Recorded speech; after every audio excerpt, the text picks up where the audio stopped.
Adibatla municipality పరిధిలో అక్రమ కట్టడాలను కూల్చివేసిన అధికారులు నిబంధనలకు విరుద్ధంగా నిర్మించిన కట్టడాలను జేసీబీ సహాయంతో కూల్చివేశారు. ఆదిబట్ల మున్సిపల్ కమిషనర్ బాలకృష్ణ మాట్లాడుతూ ప్రభుత్వ నిబంధనలకు విరుద్ధంగా నిర్మాణాలు చేపడితే కూల్చివేస్తామన్నారు. ప్రభుత్వ అనుమతుల మేరకే నిర్మాణాలు చేపట్టాలని తెలియజేశారు.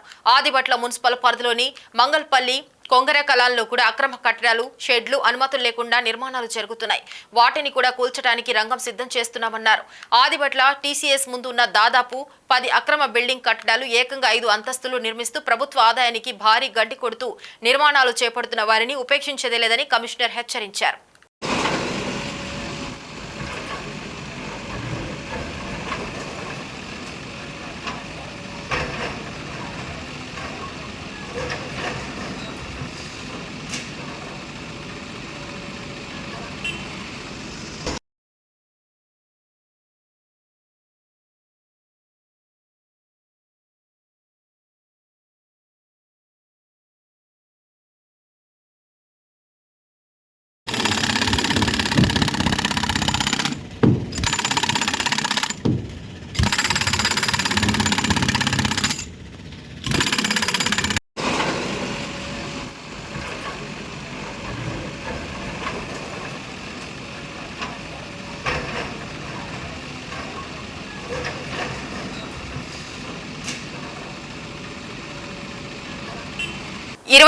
తేదీ సాయంత్రం సమయంలో గౌరవనీయులైన రాచకొండ కమిషనర్ ఆఫ్ పోలీస్ ఉత్తర్వుల మేరకు Shri M Kashi Vishwanath, inspector of police Meerpet Shri Gouru Naidu, detective inspector of police Meerpet Shri Govindaswamy, sub inspector of police Meerpet మరియు మీర్పేట్ పిఎస్ ఆధ్వర్యంలో విరాట్ నగర్ చౌరస్తా నందు వాహనాలు తనిఖీ కార్యక్రమం నిర్వహించడం జరిగింది. ఇట్టి వాహనాలు తనిఖీ కార్యక్రమంలో ఇన్స్పెక్టర్ పాల్గొనుచు ప్రజలకు విజ్ఞప్తి చేయనిది ఏమనగా మీర్పేట్ ప్రజలు తమ వాహనాలు నడుపునప్పుడు తప్పకుండా ముందు వెనకాల వాహన నెంబర్ ప్లేట్ సరిగ్గా ఉండాలి మరియు నెంబర్ ప్లేట్ లేని వాహనాలు నడపరాదు మరియు వాహనానికి ముందు వెనకాల ఒకే నెంబర్ కలిగి ఉండాలి. వాహన నెంబర్ ప్లేట్ వంచకూడదు. ఒకవేళ వాహనానికి నెంబర్ సరిగా లేకపోతే నెంబర్ ప్లేట్ వంచపడితే నెంబర్ ప్లేట్ లేకుండా వాహనాలు నడిపినచో అట్టి వాహనాలను సీజ్ చేయడం జరుగుతుంది మరియు వారిపై చట్ట ప్రకారం చర్యలు తీసుకొనబడుతుంది.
సార్వత్రిక ఎన్నికలు 2024లో భాగంగా పెద్దాపురం అసెంబ్లీ నియోజకవర్గం ఓట్ల లెక్కింపు ప్రక్రియపై రిటర్నింగ్ అధికారి మరియు రెవెన్యూ డివిజనల్ అధికారి జె సీతారామరావు మీడియాతో మాట్లాడుతూ కాకినాడ జేఎన్టీయూ నందు పెద్దాపురం అసెంబ్లీ నియోజకవర్గం స్ట్రాంగ్ రూమ్ వద్ద 3 అంచెల భద్రత ఏర్పాటు చేసి ఎప్పటికప్పుడు భద్రతా ఏర్పాట్లను పర్యవేక్షించుట జరుగుతున్నదని, అందువలన స్ట్రాంగ్ రూమ్ లందు ఈవీఎంల భద్రత విషయమై పోటీ చేసిన అభ్యర్థులు ఎటువంటి అపోహాలు చెందవలసిన అవసరం లేదని తెలిపారు. అలాగే కాకినాడలోని జేఎన్టీయూ క్యాంటీన్ పైన 2వ అంతస్తులో ఏర్పాటు చేసిన సీసీటీవీ డిస్ప్లే రూము ఏ సమయంలోనైనా అభ్యర్థులు పరిశీలించుకోవచ్చునని తెలిపారు.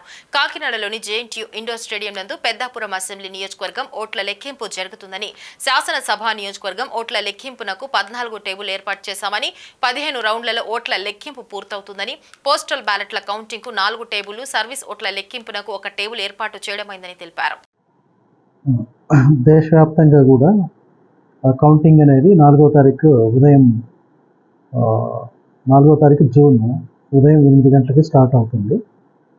దాంట్లో భాగంగానే మందిగూడ పెద్దాపురం అసెంబ్లీకి సంబంధించినటువంటి కౌంటింగ్ కూడా indoor stadium JNTU indoor stadium కాకినాడలో 8 గంటలకు స్టార్ట్ అవుతుంది. మనకి అసెంబ్లీకి సంబంధించి 14 టేబుల్ ఏర్పాటు చేయడం జరిగింది. అట్లనే పార్లమెంట్ సెగ్మెంట్కి సంబంధించి 14 టేబుల్స్ ఏర్పాటు చేయడం జరిగిందనమాట.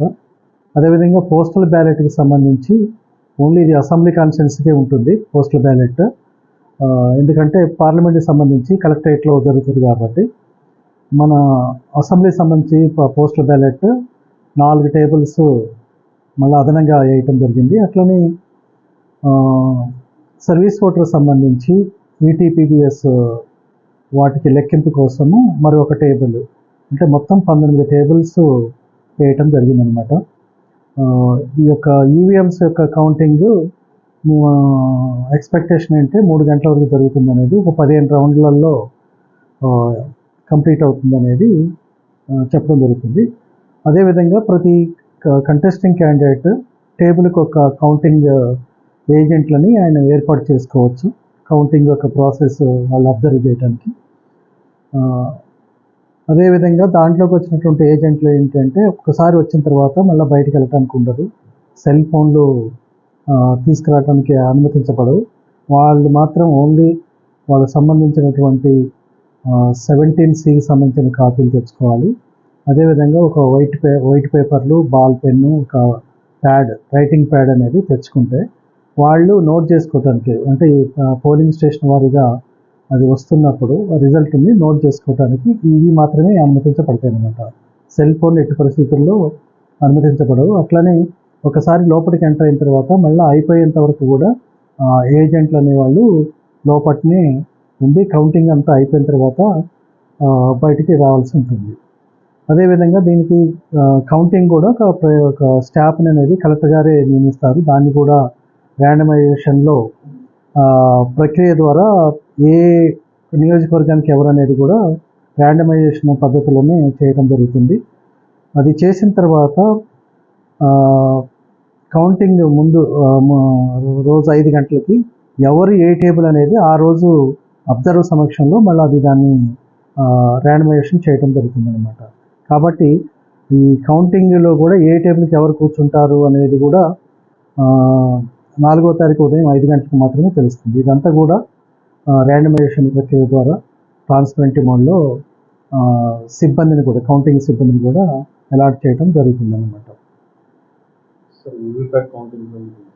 వివిప్యాట్ ఏంటంటే మొత్తం అయిపోయిన తర్వాత ర్యాండమ్గా ఒక 5 నియోజకవర్గానికి చేయాల్సి ఉంటుందన్నమాట.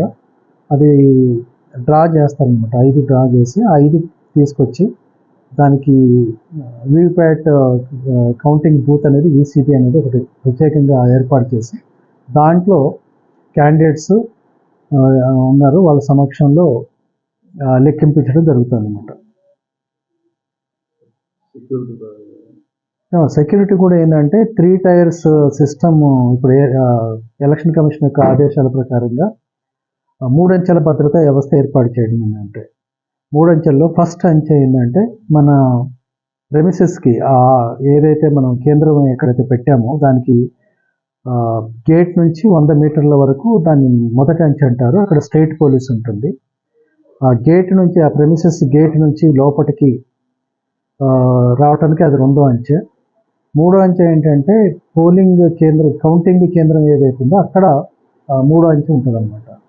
3వ అంచెలో CRPF వాళ్ళు ఉంటారు. 2వ అంచెలో స్టేట్ ఆర్మ్డ్ పోలీస్ ఉంటుంది. 3వ అంచె చివరిలో మొదటి అంచెలో అక్కడ మన స్టేట్ పోలీస్ అనేది ఉంటుంది అనమాట. మొదటి అంచెల నుంచే వాళ్ళు నడిచి రావాలి. ఎవరైనా దాంట్లోకి vehicle. Peddapuram Hanuman children's club ఆధ్వర్యంలో వరాహలయ్యపేట యాసలపు సూర్యారావు భవన్లో జరుగుతున్న సమ్మర్ క్యాంపులో 14వ రోజు జంతువులతో మనం ఎలా మెలగాలో వివరించడం జరిగింది. సమ్మర్ క్యాంపు విద్యార్థులందరికీ జంతు ప్రేమికుడు నవీన్ నాని జంతువుల పట్ల మనం వ్యవహరించాల్సిన తీరు ఎలా ఉండాలో వివరించారు. పెంపుడు జంతువులను పావురం, కోడి, బాతులు, చేపలు వివిధ రకాల జంతువులను తీసుకొచ్చి విద్యార్థులకు వివరించారు. జంతువులు తనని తాను కాపాడుకోవడం కోసం అవి చేసే ప్రయత్నాన్ని, వాటి పిల్లలకు తిండి పెట్టే విధానాన్ని, వాటి నివాసం తదితర అంశాలను వివరించారు. జంతువుల పట్ల మనం దయ కలిగి ఉండాలని ప్రతిరోజు పాఠశాలలో ప్రతిజ్ఞ చేస్తామని గుర్తు చేశారు. జంతువుల వల్ల సమాజానికి కలిగే ఉపయోగాన్ని విద్యార్థులకు వివరించారు. వ్యవసాయం దగ్గర నుండి ప్రకృతి సమతుల్యతను కాపాడటంలో జంతువులు చాలా దోహదం చేస్తాయని అన్నారు. మనం పెంపుడు జంతువులతో కూడా చాలా జాగ్రత్తగా వ్యవహరించాలని కోరారు. దీని ముందు కాట పరిగెట్టారనుకో ఇది బయట చేస్తారు, అంటే పెద్ద ఇబ్బంది ఏమి ఉండదు. కానీ దీనికి చిన్న చిన్న పళ్ళు ఉంటాయి, పట్టుకడితే నొక్కితే ఎలా ఉంటుంది, అలా ఉంటుంది అనమాట. మీకు అర్థమైందా? ఇదేమో హార్మ్ఫుల్ కాదు, కాకపోతే దీనికి ఇబ్బంది అనిపించిందంటే చాలా గట్టిగా కొడుతుంది. దీని లైఫ్ స్పాన్ 12 సంవత్సరాలు బతుకుద్ది. దీనికి 10 ఇయర్స్ ఉంటాయి, ఈ లైఫ్ స్పాన్ వచ్చి 12 సంవత్సరాలు బతుకుతాయి. దీన్ని మామూలుగా బాతులు ఎలా పట్టుకోవాలంటే ఎప్పుడు మీకు కనబడినప్పుడు పీకిని పట్టుకోవాలి. ఓకేనా? ఓకేనా? పీకిని పట్టుకోవాలన్నమాట. పీకి పట్టుకుంటే దీనికి నొప్పి ఏమీ రాదు, కానీ దీన్ని పీకితోటే హ్యాండిల్ చేయాలి. ఓకేనా? పీకి పట్టుకొని మాత్రం హ్యాండిల్ చేయాలి. దీన్ని వింగ్స్ వచ్చి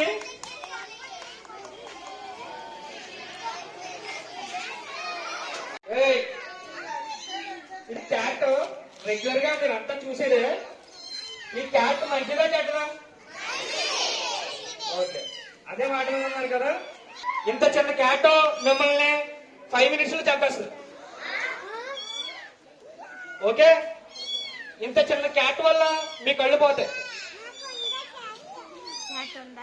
ఇంత చిన్న క్యాట్ వల్ల మీ స్కిన్ ర్యాషెస్ వస్తాయి.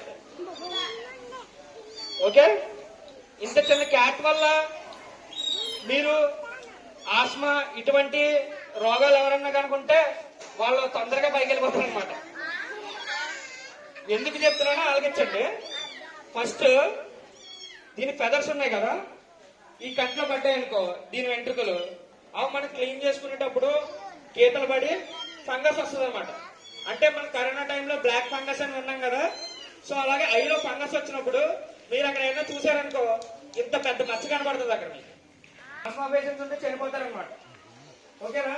దీన్ని ఒంటరిగా ఉన్నప్పుడు గదిలో పెట్టి పట్టుకోవాలని చూసినా, లేదంటే ఏమైనా చేయాలనుకుంటే ఇది డైరెక్ట్ ఇలా వచ్చి ఇక్కడ మాత్రం అటాక్ చేస్తాం. ఓకే, పీకిని పట్టుకుంటుంది అనమాట డైరెక్ట్. ఇంకోటి ఏంటంటే ఇది మలమూత్ర విసర్జన చేయడం అనేది ఎవరో చూస్తుంటాం, ఇది గొయ్యి తీసి కప్పెడుతుంటారు. అదే కనుక బయట చేసిందనుకో, ఒక రూమ్ లో కనుక చేసిందనుకో, ఆ రూమ్ లో ఒక 2 months వరకు స్మెల్ పోనే పోతుంది. తల్వేద వద్ద రోడ్డు ప్రమాదం చోటు చేసుకుంది. నిర్మల్ జిల్లా నిర్మల్ మండలంలోని మంజులాపూర్ సమీపంలో తల్వేద వద్ద ద్విచక్ర వాహనంపై వెళ్తున్న ఓ వ్యక్తి ప్రమాదవశాత్తు గుర్తు తెలియని వాహనానికి ఢీకొని తీవ్ర గాయాల పాలయ్యాడు. కొన ఊపిరితో కొట్టుమిట్టాడుతున్నాడు. పూర్తి వివరాలు ఇంకా తెలియాల్సి ఉంది. ద్విచక్ర వాహనంపై ఉన్న వ్యక్తికి తల భాగంపై తీవ్ర గాయాలై తీవ్ర రక్తస్రావం అవుతుంది.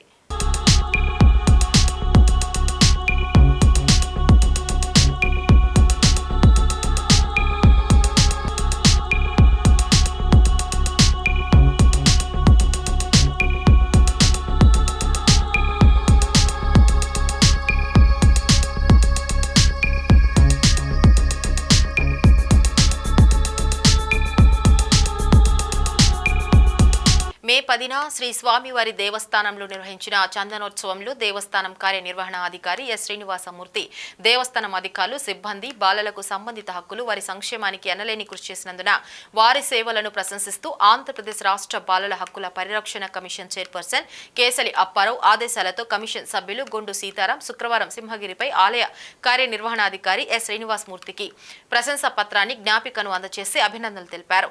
ఈ సందర్భంగా కమిషన్ సభ్యులు గొండు సీతారాం సింహాచలాన్ని బాలల హక్కుల పరిరక్షక దేవస్థానంగా తీర్చిదిద్దేందుకు అందరి సమన్వయంతో అడుగులు వేద్దామని ఆంధ్రప్రదేశ్ రాష్ట్ర బాలల హక్కుల పరిరక్షణ కమిషన్ సభ్యుడు గొండు సీతారాం అన్నారు. తమ కమిషన్ చైర్పర్సన్ అప్పారావు సారథ్యంలో తాము చందనోత్సవానికి ముందు బాలల హక్కులు, సంక్షేమంతో కూడిన సౌకర్యాలు, ఏర్పాట్లపై నిర్వహించిన సమీక్ష అంశాలన్నింటినీ కార్యనిర్వహణాధికారి శ్రీనివాసమూర్తి నేతృత్వంలో అధికారులు అమలు చేసి చక్కని పనితీరు కనపర్చారని అన్నారు.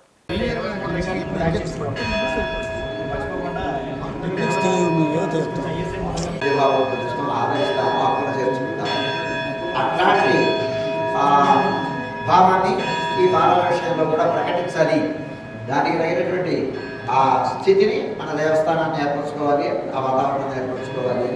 దానికి తగినటువంటి కృషిని మా కార్యనిర్వహణాధికారి గారు ఈ ఆలయానికి రాగానే ముందు బాలలకి ఆ స్తన్యాన్ని ఇవ్వడానికి తగినటువంటి ఒక స్థలాన్ని ఏర్పాటు చేసి ఆ కౌంటర్ని ఏర్పాటు చేశారు మనకి నిర్గమన కాలంలో.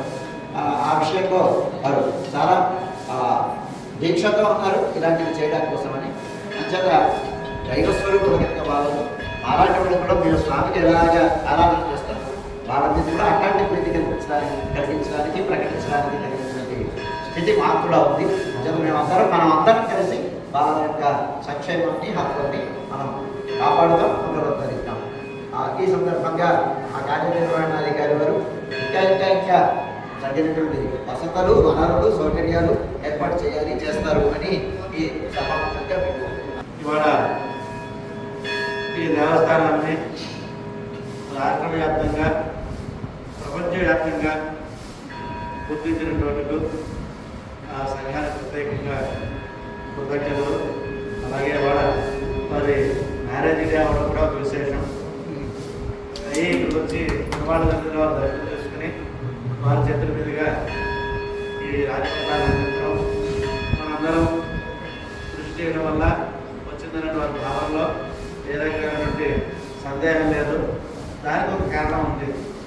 మొత్తం ఎంప్లాయీస్ అందరూ కూడా పడుకుంటే మనందరినీ కూడా నిద్ర లేపి ఆయన చేసిన కృషి ఏదైతే ఉందో ఆ కృషి ఫలితాన్ని మనందరం కూడా అనిపించినట్టే.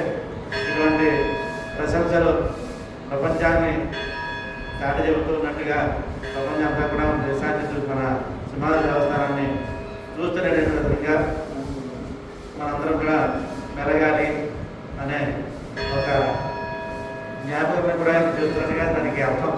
ఇవాళ ప్రశంసించగానే ఇవాళతో అయిపోయింది కాదు.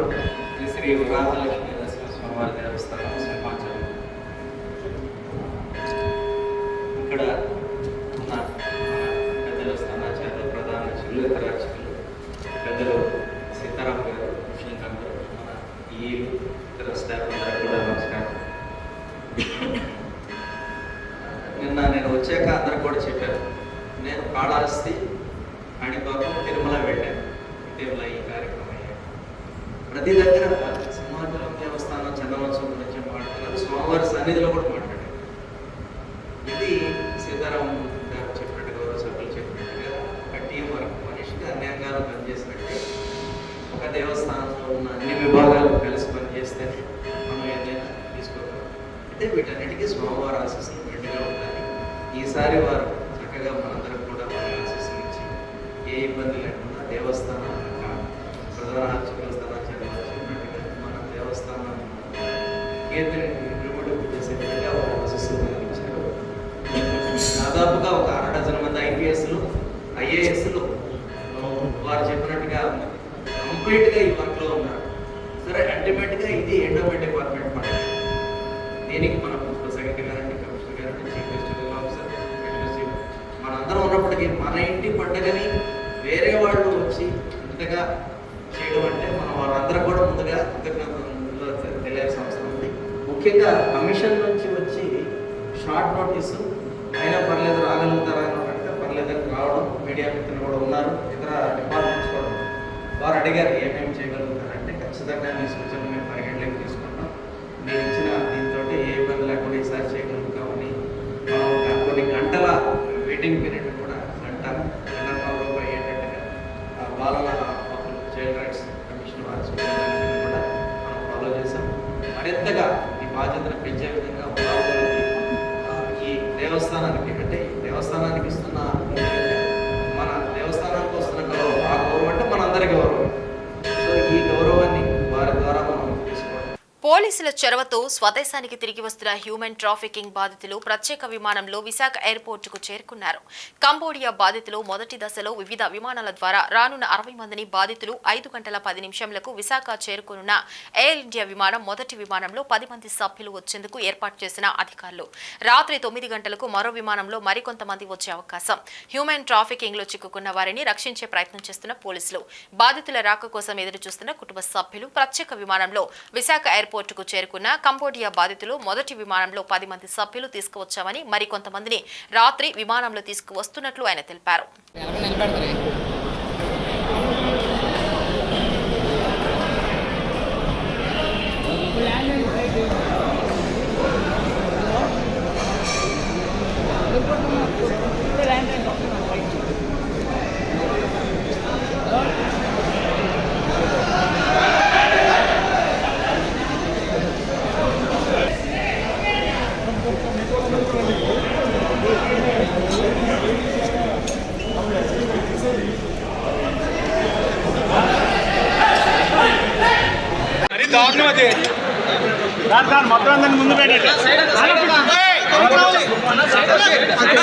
కొంచెం బ్యాక్ రండి, బ్యాక్ రండి ఒకసారి.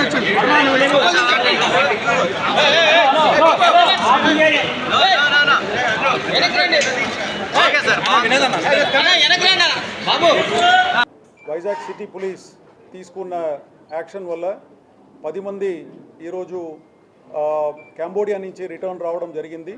వాళ్ళు దాంట్లో దాదాపు 15 మంది వైజాగ్ చెందిన వాళ్ళు, మిగతా 3 ఇతర జిల్లాలకు చెందిన వాళ్ళు.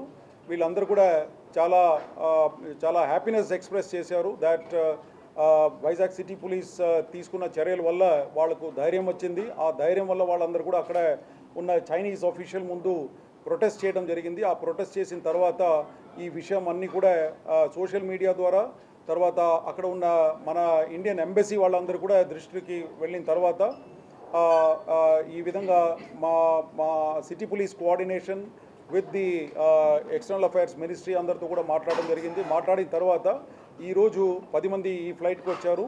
ఇంకా 18 మంది నెక్స్ట్ ఫ్లైట్లో వస్తారు. 8 o'clock ఫ్లైట్లో వచ్చి ఇక్కడ దిగుతారు. వాళ్ళందరికీ కావాల్సిన సౌకర్యాలన్నీ కూడా ఈరోజు వైజాగ్ సిటీ పోలీస్ అందిస్తుంది. తర్వాత వాళ్ళ సేఫ్గా వాళ్ళ డెస్టినేషన్ అంటే వాళ్ళ ఇంటికి చేరుకోవడానికి కూడా అన్ని రకాలుగా హెల్ప్ మా సిటీ పోలీస్ తరఫున అందిస్తాము.